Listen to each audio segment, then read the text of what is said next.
दोस्तों आज है 15 अक्टूबर और 15 अक्टूबर एक ऐसा विशेष दिन जिस दिन डॉक्टर एपीजे अब्दुल कलाम जी का जन्मदिन मनाया जाता है। दोस्तों यूं तो एक गरीब परिवार में जन्मे थे कलाम साहब, लेकिन कहते हैं कि जिस इंसान की सोच बड़ी होती है वो इंसान का जीवन भी ऊंचाइयों की ओर जाता है। एक गरीब परिवार से निकलकर और एक भारत के राष्ट्रपति बनने तक की कहानी, मिसाइल मैन के नाम से मशहूर डॉक्टर एपीजे अब्दुल कलाम से आज लाखों नहीं बल्कि करोड़ों युवा उनसे प्रेरणा लेकर अपने जीवन में आगे बढ़ रहे हैं। कलाम साहब ने हमेशा लोगों को मोटिवेट किया है, लोगों को प्रेरणाएं दी हैं, लोगों को ये कहा है कि जीवन में कभी हार मत मानना, सपने देखना लेकिन बड़े देखना। उनका कहना था कि छोटा सपना देखना यानी एक अपराध है। आप अपने जीवन में नवीनतम ऊंचाइयां हासिल कर सकते हैं और सिर्फ एक बड़ी सोच की वजह से, एक बड़े सपने की वजह से। एक बड़ा सपना देखिए और उसे पूरा करने के लिए, उसे हर एक संभव पूरा करने के लिए आप मेहनत करते रहिए। उनका कहना था कि अगर सफलता पानी है तो आपको इस सपने के प्रति आपकी तीव्र इच्छा होनी चाहिए, उस पर विश्वास होना चाहिए, तभी इंसान अपने सपने को पूरा कर सकता है। और उन्होंने जब वो 5वीं कक्षा में थे तब उनके जो एक टीचर थे उन्हें चिड़ियों के बारे में बता रहे थे कि चिड़ियाँ कैसे उड़ती हैं। और जब बच्चों को समझ में नहीं आया तो समंदर के किनारे ले गए, चूँकि तमिलनाडु के रहने वाले थे। तमिलनाडु के जस्ट किनारे समंदर है, रामेश्वरम का तट। तो समंदर के किनारे उड़ती हुई चिड़ियों के बारे में जब शिक्षक ने बताया तभी उनके दिमाग में यह बात आई और उन्होंने उस वक्त संकल्प ले लिया कि मैं इसी क्षेत्र में आगे बढ़ूंगा।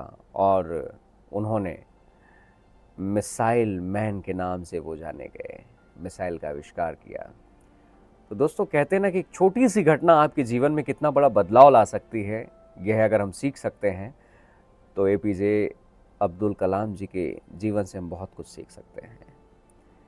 5 भाई 5 बहन, एक बड़ा परिवार, एक बड़ा परिवार, बड़ी जिम्मेदारी उनके पिता पर। लेकिन उनका ये मानना था कि उन्होंने अपने पिताजी से बहुत कुछ सीखा था। जो भी संस्कार उन्होंने सीखे अपने माता पिता से सीखे, वो उसका हमेशा उन्होंने जिक्र भी किया है कि मेरे माता पिताओं ने जो शिक्षा मुझे दी है वो मेरे साथ जीवन भर रहेगी। कहते हैं जब आप कुछ अच्छा करते हैं तो उसका प्रभाव बच्चों पर भी जाता है और सभी पर जाता है। ठीक जैसे कि उनके माता पिता का जो स्वभाव उनके ऊपर भी गया, उनके जो अच्छे संस्कार उन पर गए। और उन्होंने जीवन में आगे बढ़ने के लिए कभी कोई काम छोटा नहीं सोचा।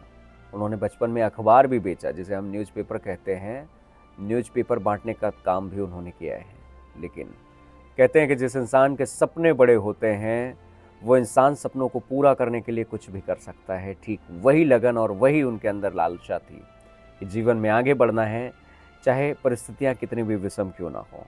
हमेशा चुनौतियों का सामना किया है उन्होंने, हमेशा विषम परिस्थितियों में अपने आप पर धैर्य रखा है कि आज नहीं तो कल आगे ज़रूर बढ़ेंगे, सफलताएं ज़रूर मिलेंगी।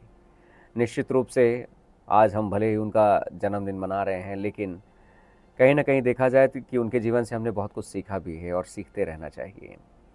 लोग कहते हैं कि अकेला इंसान ज़िंदगी नहीं काट सकता, अकेले ज़िंदगी काटना बड़ा कठिन होता है, लेकिन एक शख्स था जो काट कर चला गया, डॉक्टर एपीजे अब्दुल कलाम, रतन टाटा। अभी हाल ही पे रतन टाटा जी का निधन हुआ है। कहते हैं जो सपने के पीछे लग जाता है कि जीवन में मुझे कुछ करना है, बड़ा करना है, वो इंसान कभी भी रुकता नहीं है। ना कभी उसे चुनौतियां हरा पाती हैं, ना कोई उसे उसके मार्ग से हटा सकता है, बल्कि उन चुनौतियों का सामना करते हुए वो आगे जीवन में बढ़ता है और दूसरों के लिए प्रेरणा स्रोत बन जाता है। दोस्तों इसी के साथ आप सभी को कलाम साहब की जयंती की ढेर सारी शुभकामनाएं। जीवन में कभी हार मत मानिए, नित नए आयाम स्थापित करते रहिए, सकारात्मक सोचते रहिए। धन्यवाद।